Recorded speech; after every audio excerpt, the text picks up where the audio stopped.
வர்க்கமூலம் 6.25 பெருமானம் என்ன, வர்க்கமூல பெருமானம் என்னன்னு ஒரு 5 செகண்ட்ல மிக மிக இலகுவா செய்யுது அப்படின்னு பார்க்க போறோம். இதுக்கு என்ன விட வரும்ன்றதை நீங்க தெரிஞ்சா கமெண்ட்ல பதிவு பண்ணுங்க. உதாரணமா நான் சொல்றேன் 25 அல்லது 2.5 அல்லது 0.25 அல்லது 0.025.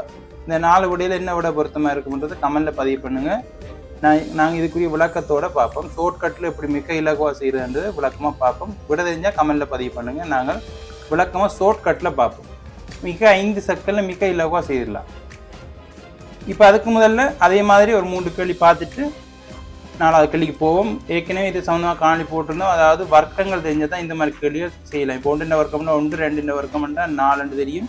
அதே மாதிரி ஒரு 20, 30 வரையான வர்க்கங்கள் தெரிஞ்சால் தான் இந்த மாதிரி கேள்விகள் இல்லை மிக 5 செகண்டில் செய்துட்டு போயிடலாம்.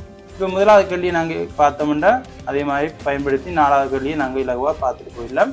இப்போ முதலாவது கேள்வி ஏற்கனவே ஒரு காணொலி போட்டிருக்கோம், இதுக்கு முதல் காணொலி போட்டிருக்கோம். வர்க்கமூலத்துக்குள்ள 0 இலக்கத்தோடு இருந்தால் 0 இலக்கத்தோடு இருந்தால் அப்படி செய்யறேன் மிக 5 செகண்டில் செய்கிற அப்படின்னு காணொலி போட்டிருக்கோம்.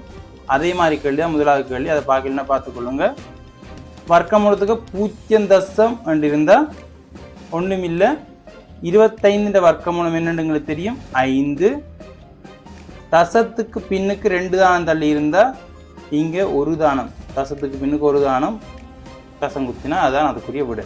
25 வர்க்கமூலம் என்னன்னு தெரியும், ஆனால் விடை வந்து 5 அல்லது 0.05 அல்லது 0.05 0.005 தெரியாது.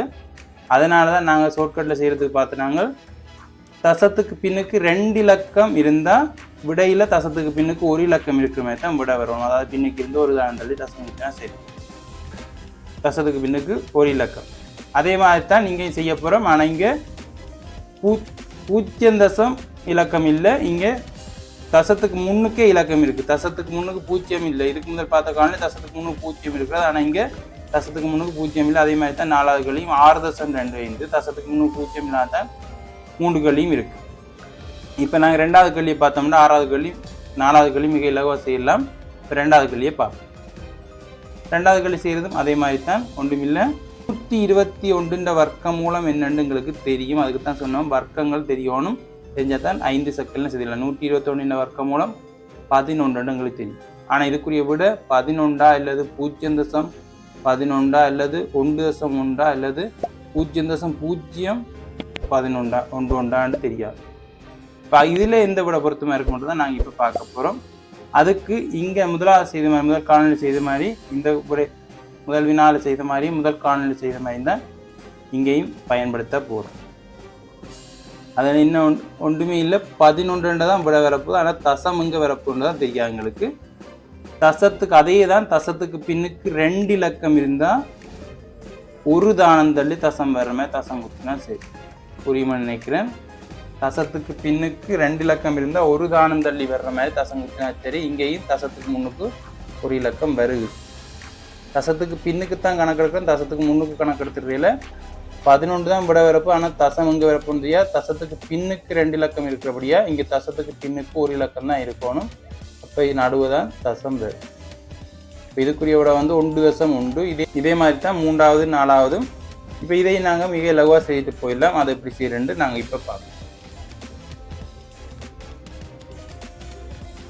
2.25 225 வர்க்கமூலம் தெரியும் எங்களுக்கு 15. 225 வர்க்கமூலம் 15 இதுகள் தெரிஞ்சது தான் இலகுவா செய்யலாம். 225 வர்க்கமூலம் 15. ஆனால் வரப்புற விட வந்து 15 அல்லது 1.5 அல்லது 0.15 தெரியாது. அதுக்கு தான் நாங்கள் ஏற்கனவே சொல்லிட்டோம் 15 போட்டுறோணும். தசம் மட்டும் நாங்கள் பார்த்து குத்தினா சரி. ஏற்கனவே சொல்லியிருக்கோம் தசத்துக்கு பின்னுக்கு எத்தனை இலக்கம் இருக்கோ அதுக்கின்ற அரைவாசி 2 இலக்கம் இருக்கக்கூடிய ஒரு இலக்கம் தள்ளி தசம். அவ்வளோதான் இதுக்குரிய விட 1.5 விட. அதே மாதிரி 4வதுக்கு வரைக்கும் விட கண்டுபிடிச்சிருப்பீங்க. 6.25 தான் இதுக்கு முதல் காணொலியிலையும் போட்டிருந்தோம். ஆனால் அது 0.625.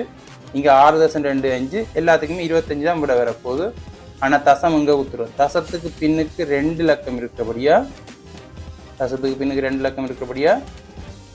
விடையில் அது இந்த அரைவாசி ஒரு தானம் தான் இருக்கும். தசத்துக்கு பின்னுக்கு 2 இலக்கம் இருந்தால் விடையில் ஒரு இலக்கம் தான் தசத்துக்கு பின்னுக்கு இருக்கும். அப்போ விட வந்து 2.5 ரெண்டாவது விட வந்து 2.5 தான் பொருத்தமானது.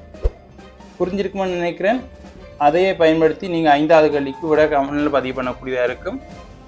நான் 4 விடதாரன் அதில் எந்த விட பொருத்தமாக இருக்கும்ன்றதை கமெண்டில் பதிவு பண்ணுங்கள். முதலாவது விட வந்து 26, ரெண்டாவது விட வந்து 0.26, மூன்றாவது விட வந்து 2.6, நாலாவது விட வந்து 0.026. இதில் எந்த விட பொருத்தமாக இருக்கும்ன்றதை கமெண்டில் பதிவு பண்ணுங்கள். ஷார்ட்கட்லேயே செய்துட்டு போயிடலாம்.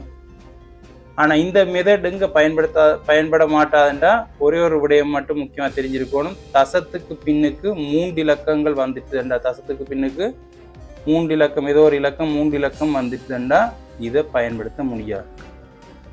அதாவது ஒற்றை இலக்கத்தில் வந்தால் பயன்படுத்த முடியாது. இரட்டை இலக்கத்தில் வந்தால் மட்டும்தான் பயன்படுத்தலாம். 4 இலக்கம் வந்தால் பயன்படுத்தலாம், 5 இலக்கம் வந்தாலும் பயன்படுத்தலாம். 5 இலக்கம் வந்தால் பயன்படுத்தலாம், 6 இலக்கம் வந்தால் பயன்படுத்தலாம், 7 இலக்கத்துக்கு பயன்படுத்தலாம், 8 இலக்கத்துக்கு பயன்படுத்தலாம், ஒற்றை இலக்கத்துக்கு பயன்படுத்தலாம். தசத்துக்கு பின்னுக்கு ஒற்றை இலக்கங்கள் இருந்தால், அதாவது ஒற்றை 5 இலக்கம், 6 இலக்கம், 8 இலக்கம், 10 இலக்கம் அப்படி இருந்தால் பயன்படுத்தலாம். ஒற்றை இலக்கங்கள் இருந்தால் பயன்படுத்த முடியாது. அதுதான் முக்கியமாக தெரிஞ்சிருக்க வேண்டியது. இப்போ 5வது வினாக்குரிய விட என்ன வரும்ன்றதை கமெண்டில் பதிவு பண்ணுங்கள். இந்த 4 வினா விடையில் எந்த விட வரும்ன்றதை கமெண்டில் பதிவு பண்ணுங்கள். நாங்கள் தொடர்ச்சி அடுத்த காணொலியோடு சந்திப்போம். இறுதி வரைக்கும் பார்த்ததுக்கு நன்றி. யாருக்காவது பயனுள்ளதாக இருக்கும்னா அவர்களுக்கு இதை பகிர்ந்து கொள்ளுங்கள். நாங்கள் தொடர்ச்சி அடுத்த காணொலியில் சந்திப்போம். பிடிச்சிருந்தால் லைக் பண்ணுங்கள். நாங்கள் அடுத்த காணொலியை பார்க்க போகிறோம். இதே மாதிரி தசத்தில் கூட்டல்கள் இருந்து அதை எப்படி செய்யணும். உதாரணமாக 0.01 வர்க்கமூல இலக்கங்களை கூட்டுறது எப்படி செய்யணும். வர்க்கமூலத்துக்குள்ள 0.81, அதே மாதிரி கூட்டல் வர்க்கமூலத்துக்கு 1.21, இப்படியான இலக்கங்களை எப்படி கூட்டுறது என்று பற்றி விளக்கமாக பார்க்க போகிறோம். அதை பார்க்க மறக்காமல் சப்ஸ்கிரைப் பண்ணி வச்சுக்கொள்ளுங்க. வர்க்கமூலத்துக்கு இருக்கிற பெருமானங்களை எப்படி கூட்டி விடை எழுதுறது, இதை சம்பந்தமாக விளக்கமாக அடுத்த காணொலியில் பார்க்க போகிறோம். அதையும் ஷார்ட்கட்லேயே செய்துட்டு போயிடலாம், ஒரு 5 செகண்ட்லேயே செய்துட்டு போயிடலாம். அதை எப்படி விளக்கமாக அடுத்த காணொலியில் பார்ப்போம். மறக்காமல் சப்ஸ்கிரைப் பண்ணி வச்சுக்கோங்க. முக்கியமாக இந்த 5வது கேள்விக்குரிய விட என்ன விட வரும்ன்றதை கமெண்டில் பதிவு பண்ணுங்கள். இது சம்பந்தமான விளக்கத்தோடு அடுத்த காணொலியில் சந்திப்போம். நன்றி.